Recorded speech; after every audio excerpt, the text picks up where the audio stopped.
Will Bowen is the founder of the Complaint-Free Movement, which has improved the lives of more than 12 million people worldwide. Will Bowen has been featured on Oprah, Focus on what's going on good in your life. NBC's Today Show, CBS Sunday Morning, the ABC World News Tonight, 60 Minutes, and Fox News Channel. Thousands of newspaper and magazine articles around the world have been written about Will, including People magazine, Newsweek, Forbes, The Wall Street Journal, O Magazine, Self Magazine, and Chicken Soup for the Soul. Will Bowen is an in-demand speaker and trainer who travels the world working with top executives and their employees. Will personally presented his 6 millionth complaint-free bracelet to Dr. Maya Angelou, who provided the foreword for his book, A Complaint-Free World, How to Stop Complaining and Start Enjoying the Life You Always Wanted. That book has sold nearly 4 million copies in more than 30 languages.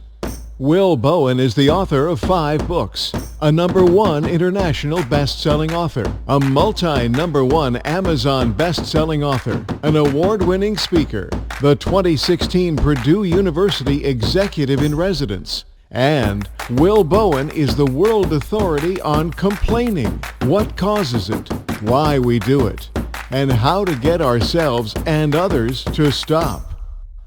Please welcome to the stage, Will Bowen.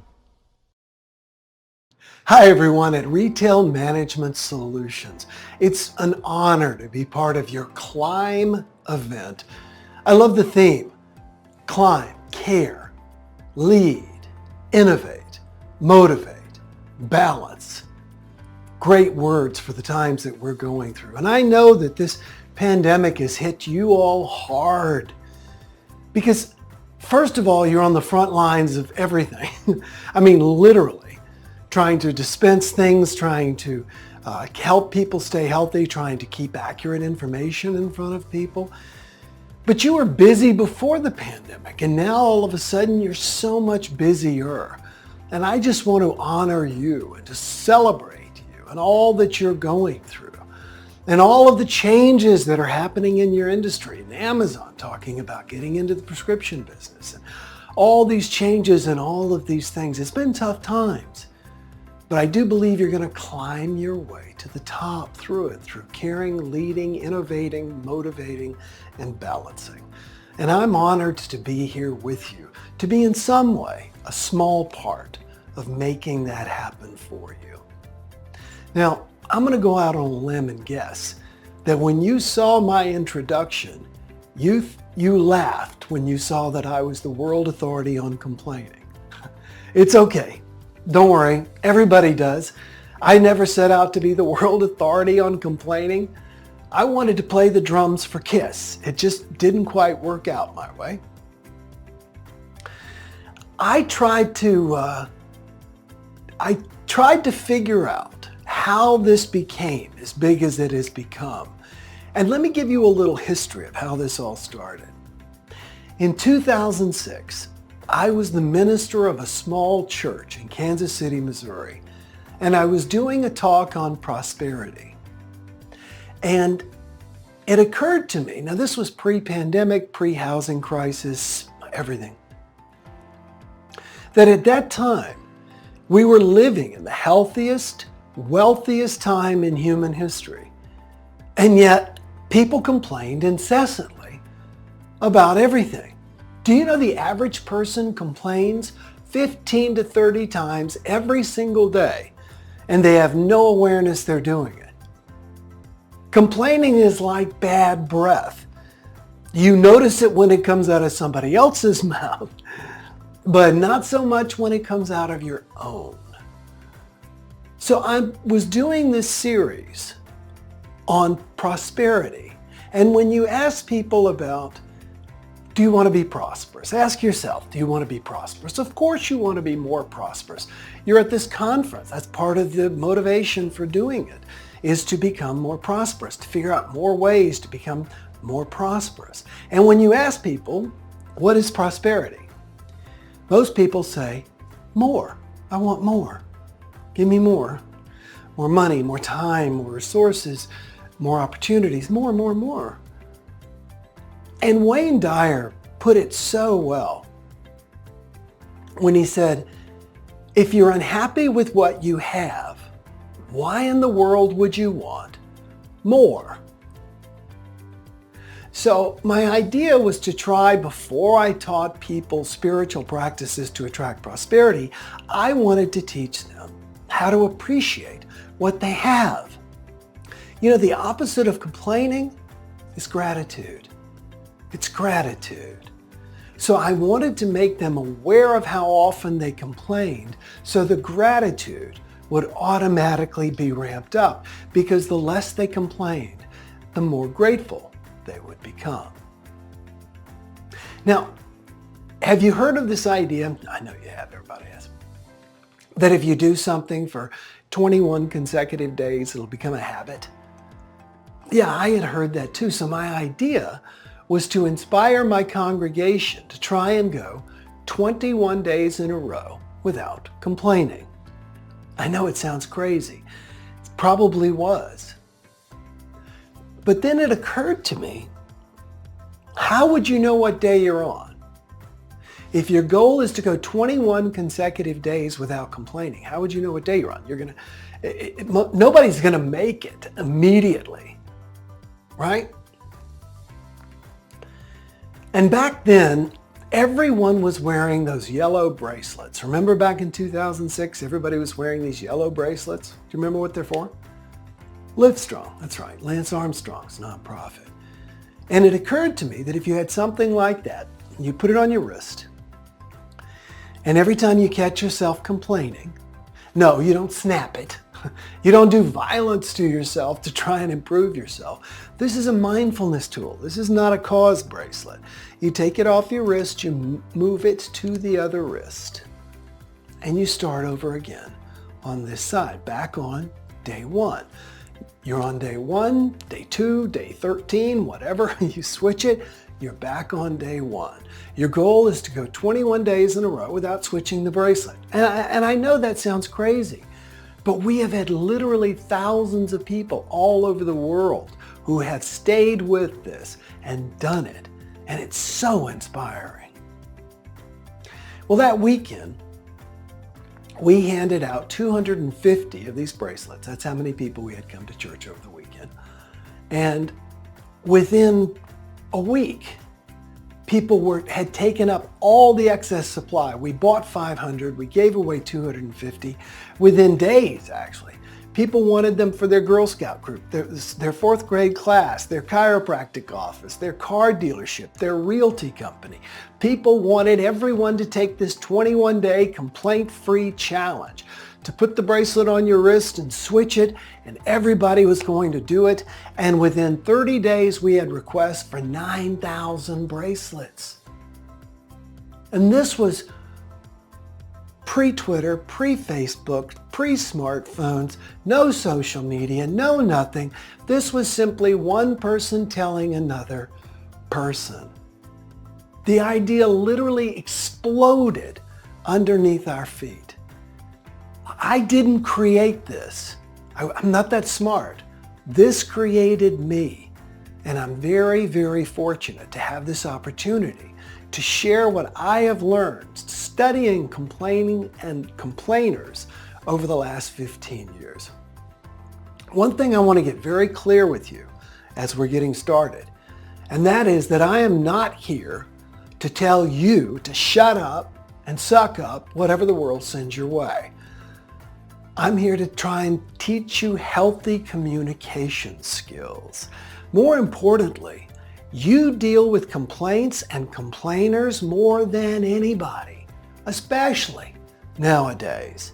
So I want to give you tools and resources to understand what the complaints really are about and to be able to handle them by giving you things you can say back to people. Now, you're going to be so tempted as we talk to take notes. You're welcome to do that. That's cool. Or if you look down beneath me, it says you can get a free complaint-free toolkit by texting my name in. What's a complaint-free toolkit? We'll tell you more about it later. But it's a bracelet, complaint-free bracelet. We'll actually send you one. And it's an ebook that's a synopsis of the presentation I'm giving you. So I want to invite you mostly to be present with me today. So I tried to figure out how in the world a Sunday talk by an obscure Missouri minister became what 60 Minutes called a worldwide phenomenon. And I think I figured it out. It's for two reasons. Take a look at the screen. Number one, there's too much complaining in the world. If you agree, say yes out loud. Yeah, exactly. And number two, the world isn't the way we would like it to be. If you agree with that, say yes out loud. All right. Here's what I discovered, friends. The two are correlated. We are so busy talking about, complaining about, focusing on, putting our negative attention on what is wrong, that we perpetuate what is wrong. And at some level we know this, and we are seeking some sort of a collective healing from it so we can begin to focus on and build on what is right and what is working. And nowadays, that is more important than ever because there's so many things that are going wrong. And if our focus is on what's going wrong, we're going to perpetuate what is going wrong. Now, let me get very elemental here with you because I find there's some confusion. Complaining, the dictionary defines, to express grief, pain, or discontent. So, by its very definition, a complaint must be expressed. It must be spoken, it must be typed, texted, any sort of a way of conveyance to another person. It must be expressed. People, whenever I do a live event, we give bracelets out, and invariably I get some overachiever who says, oh, I'm going to switch my bracelet with every negative thought. And I always think, good luck with that. Because we think on average 45,000 thoughts a day. And let me ask you a question. Are most of our thoughts positive or negative? Be honest. Just say it out loud. The answer is negative. That's right. We have what's called a negativity bias that actually keeps us alive. However, it also causes us to complain. We want to catch the words that come out of our mouths, and as we do, as we begin to speak more positively, the thoughts in our heads will also change. The two are in a loop. This is a core concept I want to make sure you get, especially with your pharmacies. It is not complaining to speak directly and only to the person who can resolve the issue. It is not complaining to speak directly and only to the person who can resolve the issue. If someone gets poor service, has a problem with your pharmacy, etc., and they come in and talk to an associate, a manager, you, whatever, that's not complaining. They may do it in an angry way, but what they're asking for is a request for accountability. They are requesting accountability. And if they are angry or if they are rude, it's still not complaining. It shows they have bad social skills because there's nice ways to ask. But what happens is we tend to get defensive and all I have to do is listen to complaints all day. Well, you're listening to complaints about your business, right? Yes, well, it's not complaints. It's a request for accountability. Keep that in mind. Eckhart Tolle put it so well. He says, complaining is not to be confused with informing someone of a mistake or a deficiency so that it can be put right. And to refrain from complaining doesn't necessarily mean putting up with bad quality or behavior. Eckhart goes on to say, there is no ego in telling the waiter your soup is cold and needs to be heated up. If you stick to the facts, which are always, look at the screen. What are facts? Neutral. That's exactly right. Facts are always neutral. He concludes by saying, how dare you serve me cold soup? That's complaining. When I was a boy, my family and I would go out for dinner on Sundays. And invariably the server would come over and ask how our meal was. And my mother in her beautiful Southern drawl would say, just fine. Everything good? Just fine. Everything to your liking? Just fine. Well, as soon as the server would walk away, my mother would look at me and my brothers and say things like, you know, I ordered my tea sweet and this is unsweet. And one time she said, you know, I ordered my steak medium and this is about burnt.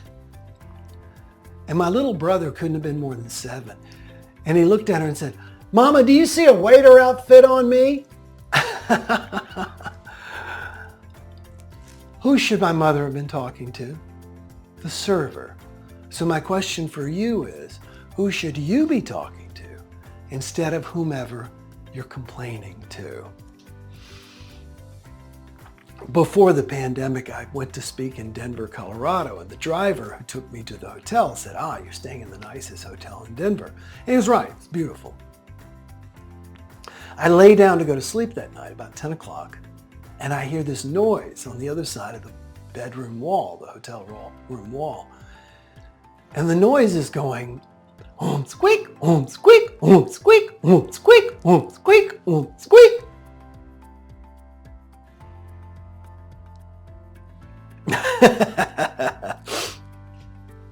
No, it's not what you're thinking. I thought the same thing too. It just went on for way too long. And so I finally got up and I looked out the window and I realized that my room was on the 5th floor of the hotel and the building next door was only 5 stories high. That building had a big exhaust fan on top with a rusty spot. And every time it would spin around, squeak, squeak, squeak. So what does the no complaining guy do in a situation like this? Well, I went downstairs and I told them at the front desk and they put me in a gorgeous suite on the other side of the hotel. But you know what I would have done in the past? I would have called my mother. Can you believe this? Finest hotel in Denver.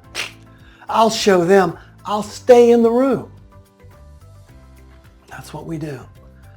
We stay in rooms, we stay in situations, we stay in lives that we don't like, simply because we don't speak directly and only to the person who can resolve our issue. So what's wrong with complaining? Complaining has real hard bottom line costs to it. I'm going to share with you the results of a study of 1,400 U.S. employees. It's just a few pages of numbers. Don't let them freak you out. 78% of U.S. employees waste 4.5 hours every week sitting around listening to a coworker complain. So when you run those numbers, it comes out to, with 100 employees, you're losing approximately $500,000 every single year. 100 employees, $500,000 a year. Now this is my scary slide. Here we go. This is my Halloween slide. 1 out of every 10 employees in this country who quit their job quit because of the negativity of complaining coworkers. Think about that. And why is this the scary slide? This is the scary slide because these are your best people. It's your best people that leave because of the negativity of other people. It is your complainers and your bad quality employees who hang around and go, phew. It's a bunch of Eeyores that go, wow, we got rid of another Winnie the Pooh. Good. We don't need that positivity. But good employees can go and work anywhere. For them, corporate culture is more important than anything. That's why when complaining takes over a business, it'll destroy the business. And finally, 3/4 of U.S. employees say they would refuse a better job with a $10,000 raise if they had to work alongside a complainer. Complaining has some real hard costs to it. Have you ever noticed that complaining is a competitive sport? That one person always tries to out-complain someone else? That someone will complain and then someone always has to complain higher and bigger and worse, etc.? I was supposed to go scuba diving on Sunday. I live down in Key Largo, Florida. And Friday, I'm supposed to go scuba diving. And I messed up some nerves in my neck or some vertebrae in my neck, so I'm not going to go diving. So I texted my dive buddy and told him I couldn't make it. And then he starts telling me that he had fallen down and broken several ribs, etc. And I went, you win. You totally win. Complaining always goes in degrees of higher severity. That's why when complaining takes over an organization, it can destroy it. We want to create a complaint-free zone instead. And complaining keeps your focus on the problem. You're focused on the problem, so you perpetuate the problem. My favorite story about this is two construction workers sit down for lunch one day, and the first one looks in his lunchbox and goes, "Oh, you gotta be kidding me." His buddy says, "What's wrong?" He says, "I got a meatloaf sandwich for lunch today." The second guy says, "What's wrong with that?" He says, "I hate meatloaf." Second day, the same two guys sit down for lunch. First guy opens his lunchbox, looks inside and says, "You've got to be kidding me." His buddy says, "What's wrong?" He says, "I got another meatloaf sandwich. That's 2 days in a row." Third day, same two guys sit down and they open their lunch boxes, and this time the first guy opens his box, pulls out his sandwich and crushes it. He says, "I've had it. I've had it. Day in and day out, it's the same darn thing. I want something different." And his buddy goes, "Hey man, why don't you ask your wife to make you something different?" And the first guy goes, "I make my own lunch." Now, if you get nothing else I say today, let it be an understanding that you make your own lunch by the thoughts that you think, but evidenced to the world by the words that you speak. Complaining keeps your focus on the problem, and complaining damages your health. There've actually been a lot of studies done about this. Complaining increases this release of cortisol in your bloodstream. And you know what cortisol can do. Cortisol is the stress hormone. It can mess with your metabolism. It can give you, make it hard to sleep. It can give you high blood pressure, heart attack, even a stroke. Cortisol is bad stuff. And people who complain frequently have much higher levels of cortisol, which makes sense. If you're walking around saying, "This is bad, I don't like this, I'm complaining," your body goes into fight or flight mode because it thinks you're under attack. And so it releases the cortisol. One of the studies I thought was most interesting was they noticed emotional symptoms of people who complain chronically. And they gave these symptoms to doctors and said, "Here are the symptoms." They tend to be irritable, forgetful, lack creative thinking, struggle to get along with other people. And the doctors came back and said, Alzheimer's disease. Chronic complainers mimic the same issues as Alzheimer's disease. So complaining is bad for your health, and complaining destroys relationships. Complaining to somebody just lowers the energy in the relationship. It drags the energy down.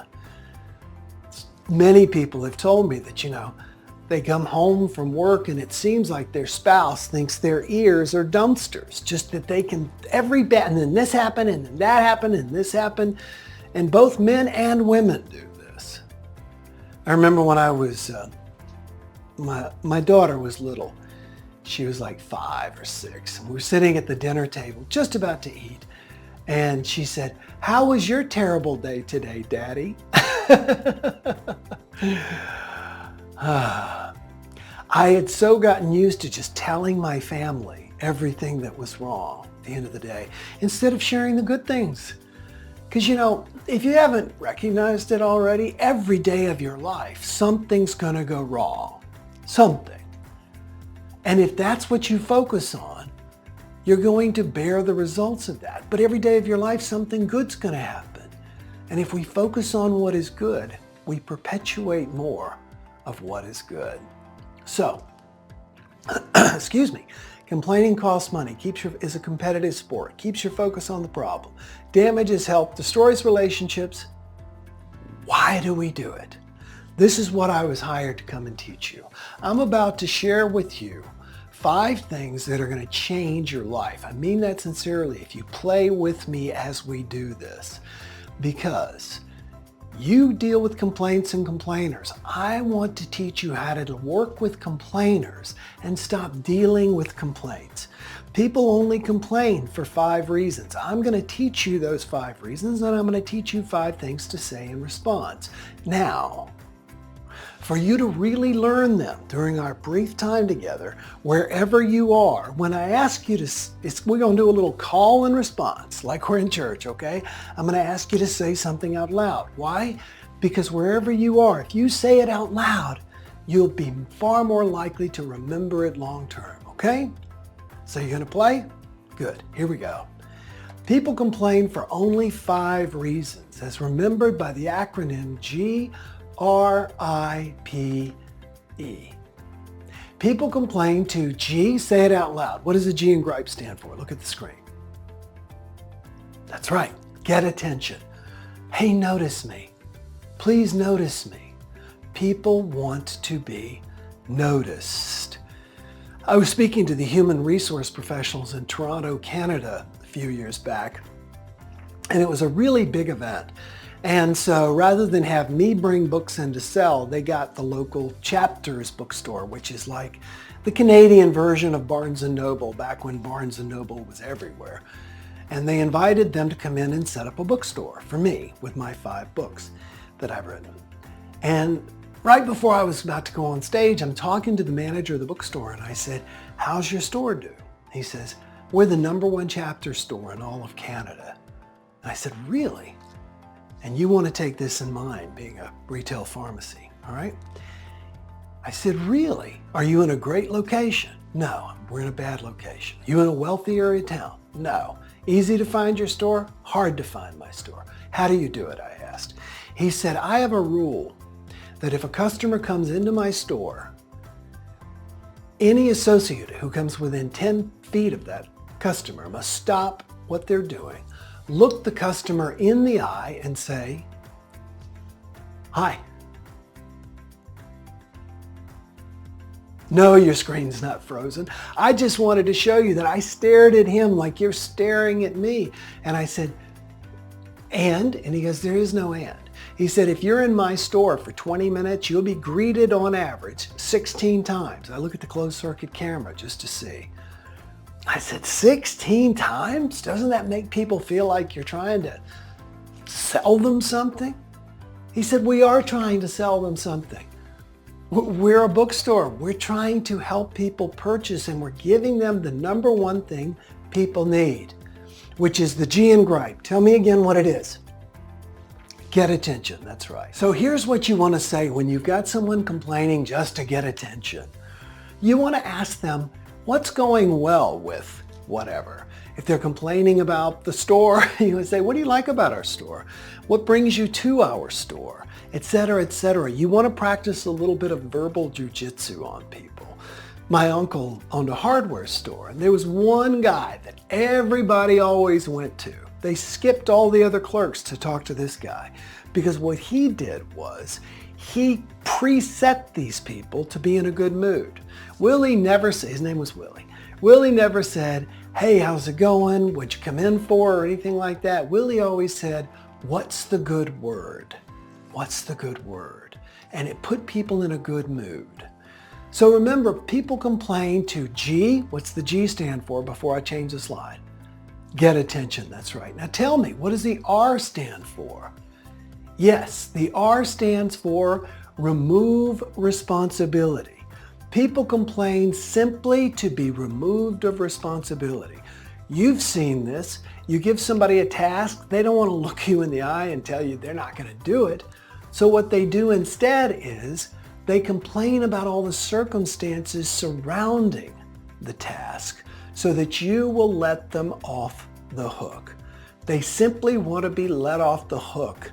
So you want to keep this person on the hook.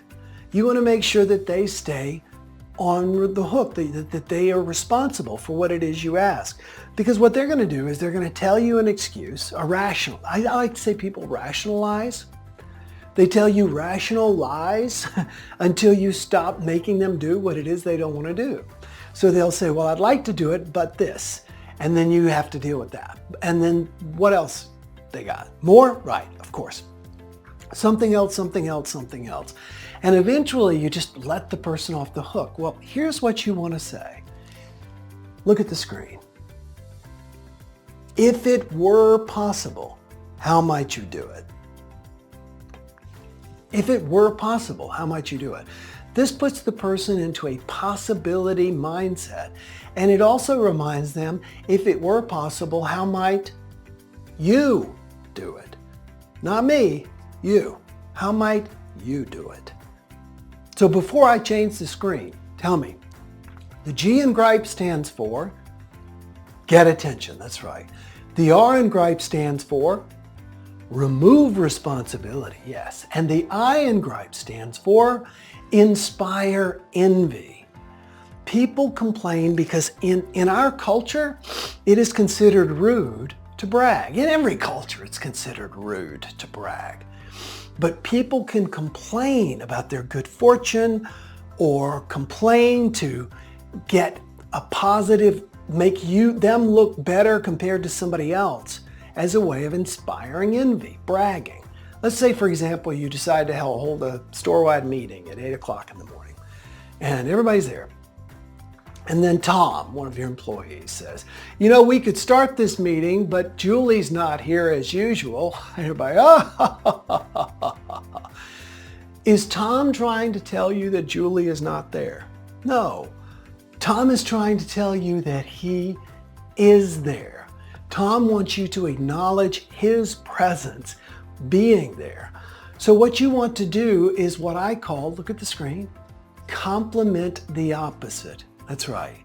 You compliment the opposite of what the person is saying. So in this case, if Tom says, well, we could start this meeting, but Julie is late as usual, what you want to say is, you know what I like about you, Tom? You're always on time.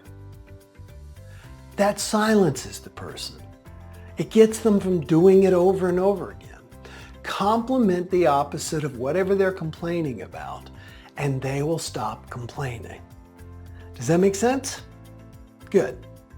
All right, so tell me now, before I change the slide, the G in gripe stands for get attention, that's right. The R in gripe stands for remove responsibility. The I in gripe stands for inspire envy. And here we go, look at the screen. The P in gripe stands for power. That's right, power.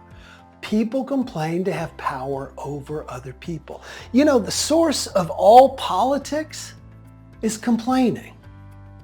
You will never see a politician say, you know, everything's going great in Washington. Don't you agree? I'd like you to elect me to go up there and help them keep everything just the way it is.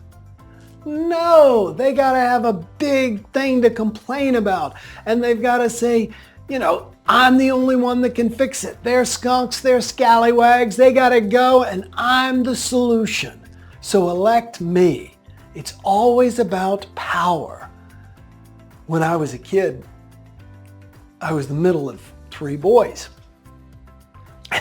We ended up with the same hairstyle, as a matter of fact. We got together one time at Myrtle Beach, South Carolina, and somebody went, oh, look, there's the Blue Man Group on vacation. But I would always complain to my mother because I was the middle child. I was the Jan Brady of the bunch. And I would complain to my mom, Mom, Chuck and Dave won't play with me. Like that was going to help. And my mother would always say the same thing.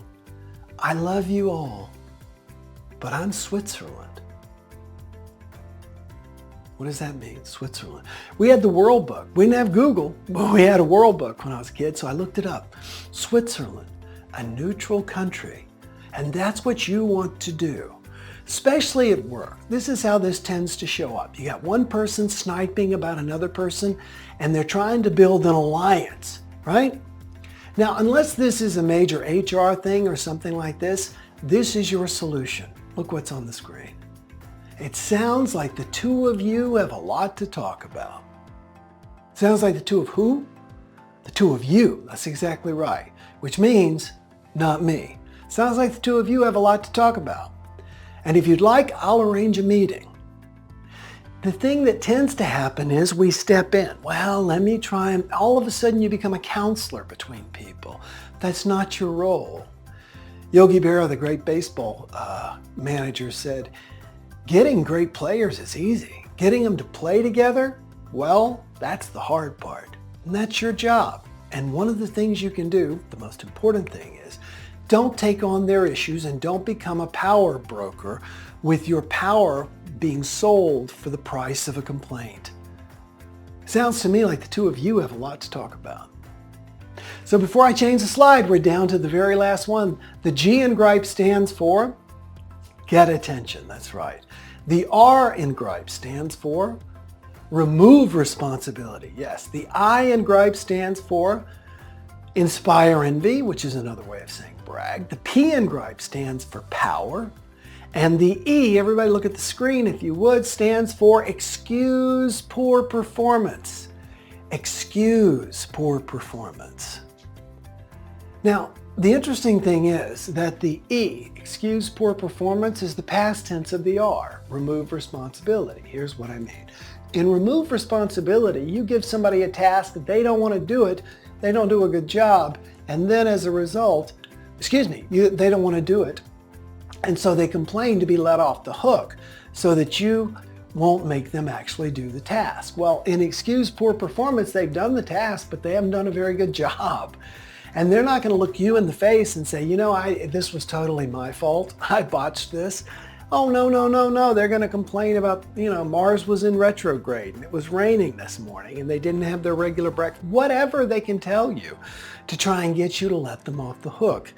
You want to continue to hold them and keep them on the hook. And here's the question. Take a look at the screen. This is magic. I use this with all of my employees. How do you plan to improve next time? Now, why do you say, how do you plan to improve next time? Why not address this time? Because exactly like before, when you're trying to hold this person accountable, everything they bring up and why didn't you think about this? Why didn't you plan for this? Why didn't you, anticipate this? Or why didn't you take this into account? Everything they bring up that you turn around and come back with, they're going to have an excuse. It's like excuse on top of excuse on top of excuse. So you tell them very clearly, how do you plan to improve next time? Now, why next time? I'll tell you why. Because nobody's ever defensive about next time. How do you plan to improve next time? All right. We're about to take the big test. You ready? Let me see how you do. I want you to look at the screen. Don't look at your notes. Look at me and tell me. The G in gripe stands for get attention. That's right. The R in gripe stands for remove responsibility. Yes. The I in gripe stands for inspire envy. Yes. The P in gripe stands for power. Yes. And the E stands for excuse poor performance. Give yourselves a round of applause. You know it. That is awesome. I want to invite you to take the complaint-free challenge. I want you to get one of our complaint-free bracelets. I want you to lead in your organization, in your pharmacy, by putting this on your wrist, and every time you catch yourself complaining, switching it to the other wrist. And as you've been able to see all along the screen, all you got to do is text my name, Will Bowen, to 64600. We will send you a complaint-free bracelet. We will send you an ebook, which is a synopsis of my presentation. I also do a daily live video, which we'll send you a link to every single day. You don't have to keep watching. You can cancel at any time. There's no price. This is all part of my wanting to make a lasting impact for your organization, for the Retail Management Solutions Climb event. So I'm going to conclude. I'm going to stay around with you, by the way, and do some Q&A here, but I want to share with you the 3 most common questions people ask me. Number one, how do we get you to come and speak to our other organization or to our group or whatever? It's very simple. You see down there it says acomplaintfreeworld.org. acomplaintfreeworld.org. Go there, and if you click on speaking, you'll find out more information about me and hiring me or one of my trainers to come and speak. The second most common question is, man, we want some of these bracelets. We want our whole pharmacy to take this. We have a complaint-free business program that you can get. It's less than $50, and it's wonderful. We've had so many businesses use this program. And you can, again, go to acomplaintfreeworld.org. But hands down, the most common question people still ask me is, what is Oprah like? You know, it's so funny. Right after I finished doing my segment that day, she leaned over and she patted me on the arm and she said, you know, Pastor Will, which is what she calls me, she says, I have nothing to complain about. And I really thought about that. And what came to my mind was, of course not. You're Oprah Winfrey, for goodness sake. What are you going to complain about? You're one of the richest, most powerful people in the world. And my poker face really wasn't working very well because I was like this. And she said, no, you missed the point. Oprah said, it's not because I have everything that I have and that's why I don't complain. Oprah said, I don't complain. And that's why I have everything that I have. You see, Oprah gets that she makes her own lunch. And so do you. Certainly this is a crazy time, a stressful time, a difficult time. And if you contextualize it that way with your words, you're going to perpetuate it. Use words of hope, use words of optimism, use words of belief, use words of faith. Not only does Oprah make her own lunch, but you make your own lunch as well. So make it a magnificent buffet and share it with our world. Well, Will, welcome. Thank you so much for that terrific presentation. That was wonderful. My pleasure, my honor. Thank you for having me. You're very welcome. And Climb this is our anniversary, first year anniversary. We've had a lot of fun with this. It's great to have great content, great speakers, and we really do appreciate you taking the time to be with us. I do have a couple of extra questions for you, though. Wonderful. Look forward to it. So, in the business world, we get customers complaining. We also have our staff that complains. Do you have a standard reply for people that are complaining, maybe in both of those situations? I really do. And I can't take credit for this. I got it from a wonderful book called A Complaint is a Gift. And I basically synopsize down what they recommend. And we have been using this approach in my business. If ever anything goes wrong or somebody has a challenge with something they've purchased from us or whatever, this is our standard response. But before I give you that standard response, let me tell you what most people tend to do. So if I come to you with a problem, Brad, a lot of times people will say, the person, if it's you, might say, I'm sorry. Well, that's the worst thing you could say initially. I'm sorry, because it puts you in a negative position. And a lot of times people will say, you're darn right, you're sorry. So what you want to do is do a pattern interrupt when someone comes up to you to complain, gets in your face. And what I recommend is first saying, thank you. Thank you, because then I'm sorry, and let's work together. Let me explain all of that. So if I come to you with a complaint, and I've had a chance to think about what it is that I want to talk about, I'm probably angry, got my blood pressure up a little bit, come to talk to you. And if the first thing you say is either defending why you did what you did or didn't do, or you say, I'm sorry, again, that puts you in the wrong position. If you say thank you, it makes the other person go, wow, they actually are interested in hearing what I have to say.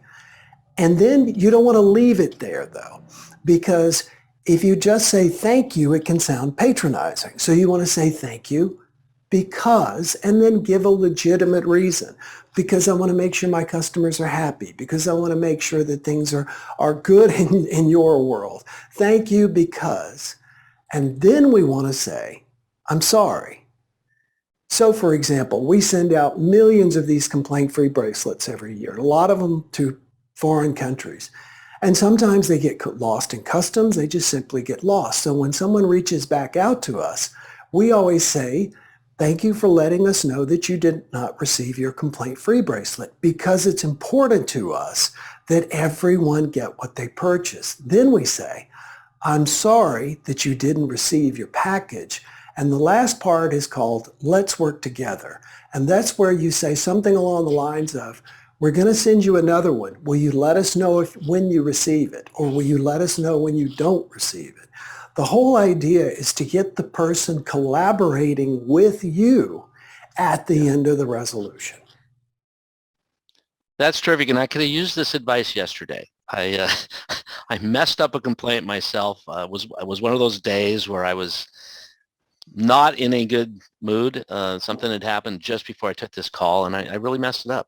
So, and I really like what you just described. That's a really great, and I make sure my entire staff sees this part. Good, right here. good, because it's so interesting. We have this normal reaction of either defending our position or apologizing for it. Right.